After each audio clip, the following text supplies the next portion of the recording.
জার্নিতে আমার সাথে যা হয়।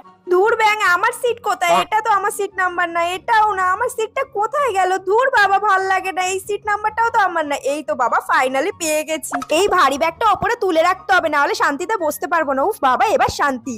বাবা, এরা ট্রেনে বসে ঝালমুড়ি আলু কাবলি কি করে খায়? আমার তো দেখেই গা গোলাচ্ছে। বাবা, আমার তো ট্রেনে উঠলেই বমি পায় রে। এত খাবার কি করে খায় কে জানে? একটু জোয়ান খেয়ে নি বাবা। ধুর ব্যাং, এই জানলার পাশে বসে মহা মুশকিলে পড়ে গেলাম তো। চুল ফুল উড়ে আমি তো পুরো মঞ্জুলিকা হয়ে গেলাম। ধুর ব্যাং, জানলার পাশে বসলেও সমস্যা, না বসলেও সমস্যা, ভাল লাগে না। ওই গোপালা কাকুটা তখন দিয়ে আমার দিকে তাকিয়ে রয়েছে। এই কয়েকটা বদমাশ লোক ট্রেনে ওঠে আর মেয়েদের দিকে তাকিয়ে থাকে, শয়তান। উফ, এ বাবা, আমি ঘুমিয়ে পড়েছিলাম। না না, ঘুমালে চলবে না। প্রতিবার আমি স্টেশন মিস করে ফেলি। এবার আমি একদম স্টেশন মিস করবো না, বড় বড় চোখ করে তাকিয়ে থাকবো।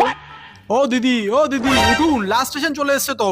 ঘুমের চক্করে আমি এবারও স্টেশন মিস করে ফেললাম। এ বাবা, আমি না বড় বড় চোখ করে তাকিয়ে থাকবো, আমি ঘুমিয়েই পড়লাম। ধুর ব্যাং, ভাল লাগে না।